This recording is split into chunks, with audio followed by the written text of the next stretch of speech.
The Money Matters Podcast Tip of the Day. Excuses. A lot of people, a lot of Ghanaians have so much excuses that it's crazy, but they blame other people, situations, circumstances for living in poverty. You know, there's so much excuses from the government to the ministers to your parents to your country, your town. It's so much excuses.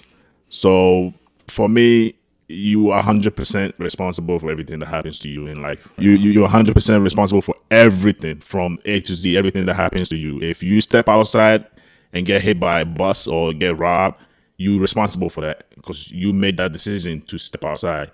You can't blame the devil. You cannot blame your grandmother or grandfather, none of that stuff. You are 100% responsible for that because the moment you give something else the power, you give power to something else as controlling your situation or the reason why you haven't achieved this or that. At that moment, you take the power from yourself, meaning until that person or until whoever you're blaming or whatever you're blaming stops doing whatever is doing that is causing you to be living in poverty, you are always going to be living in poverty. Or whatever situation you're in, you're always going to be in because you're blaming somebody else. You don't have the power until the person stops whatever they're doing. You're just waiting. So you have to basically stop making excuses and take matters into your own hands and be responsible for everything that happens to you. If you know that you're responsible for everything that happens to you, you're going to take the necessary care or, make sure whatever decision that you're making the best decision. You're going to spend time to analyze every bit of decision that you make. That is so true. And until you start taking responsibilities for your actions, you're always going to find excuses for everything and anything. Whatever you want to do or whatever you don't want to do, you can have an excuse. You can have a very legitimate reason as to why you cannot do it. And no one will challenge you on that because that's your reason. That's from your point of view, True. From your perspective, and from no one can argue how you see what you see because you're the only one looking at it from that angle. Right. And the funny thing is, most people that gives a lot of excuses. When you break their situation down, you find out they're the problem. They're the problem. That is the whole thing. Because basically accusing somebody else or something else. To me, from how I see it, the excuse is not the reason. It's them. Because you can find as many excuses as you want if you don't want to do something.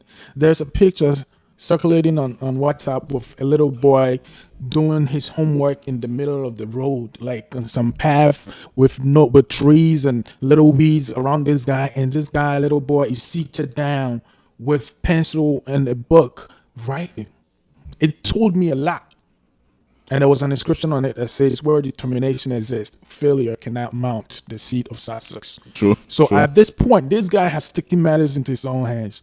Who knows? At night, I'm not sure. I don't know where this guy is from, but probably there's no light in his village or his town and could not have enough light to even read or do whatever he was doing. But he said, no, I'm not going to sit here. He had no table. Somebody would say, I have no table to put my book on to write. Somebody would say, I have no chair. This guy, I can count 1,010,000 reasons and excuses as to why he could have just been somewhere else doing something else.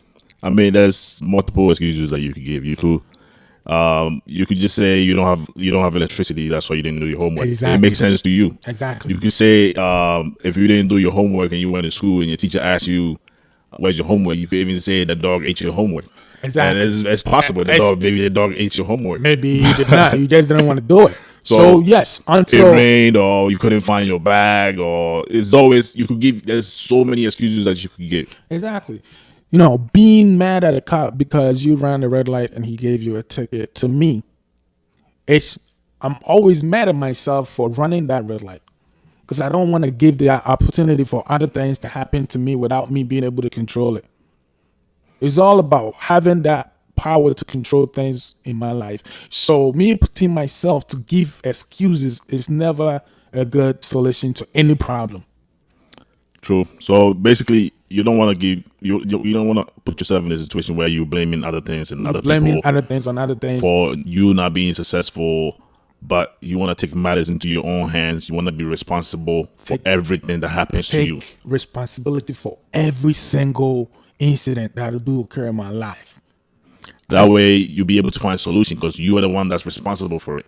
So it's easier to look into yourself to come up with a solution to whatever problem that you're going into. That's the whole thing. Because one time, on my way from Maryland to New York, I stopped at a filling station to get gas. And after I was done, when I took my wallet out of my pocket to get money out of it to pay for the gas, after that, while I fueling the gas, I put the wallet on top of the car, all right, with $1,000 in it. Wow. And my whole focus was just in putting the fuel in the car. So once that was done, I got in the car, drove off. So now I said, oh, that was a very dumb thing I did. Why did I have to put that wallet on top of the car? I could have just put that in my pocket. How long would that have taken? It'll take a few seconds. All right, but yeah, I did not blame anybody. I took that responsibility for it. And I said, so how do I make sure this does not happen ever again? So now I'm putting myself in a position where I'm taking responsibilities for my action. I'm making sure, because that's the thing. Once you take responsibilities for whatever act that happened, you find reasons for it not to occur again. Yeah, because you're looking into yourself for the solution. You're not waiting on somebody else. You're gonna be true to yourself. You find reasons to better yourself. Right. You find reasons to eliminate certain things from your life that keeps dragging you behind. So until we start taking responsibilities, until we start giving unnecessary or necessary, it may be unnecessary or necessary, it does not matter. Excuse should never be a reason for not making anything. Like you mentioned about the witchcraft, the politicians, the economy, pastors, the economy, and all of that stuff. The currency, the currency, economy, and all of that stuff. The president, the ministers, the assemblyman, your mother, your father.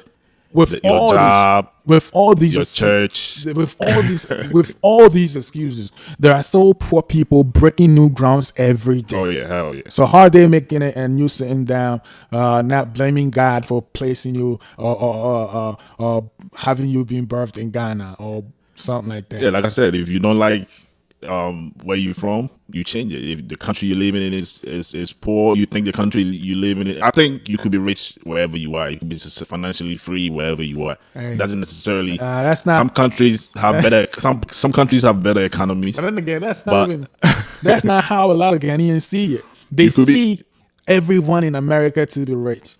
No, it's not. Most people there are people living in poverty in America. Not even just poverty. There are people with no homes. There are homeless people and not mad people. Because Ghana, once you see somebody living on the streets, you think they're crazy. There's actually more homeless people in America than in Ghana. There are people who are actually sound people, insane people, still living on the streets. So, So basically, excuses are for losers, Excuses are for losers. You don't want to be a loser, so you don't want to be giving excuses for everything. You want to take matters into your own hands. And be responsible for everything that happens to you.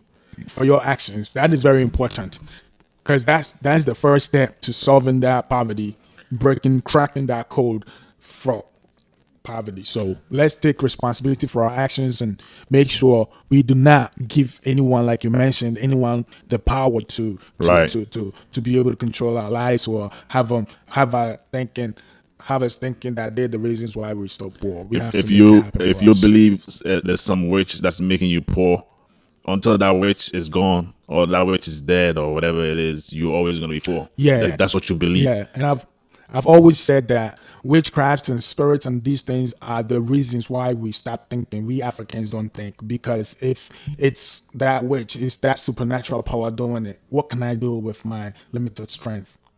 But once we take that matters into our own hands and say, hey, whatever this is, I'm going to research, I'm going to look into it, I'm going to dig deep into it and find out what is causing this very thing, then things will uncover. I mean, it's your life. If you choose not to do nothing about it, then your circumstances are going to be the same. Things will uncover. So until you decide to do something about it, you'll just be waiting. Nothing is going to happen. You don't cause no change. You don't find a way to better yourself. Things are going to be the same. It's like basically doing the same thing over and over. You're going to have the same results because you're doing the same thing. Unless you do something different, unless you try something different, then your results will look different. Thank you for listening to the Money Matters podcast, Tip of the Day.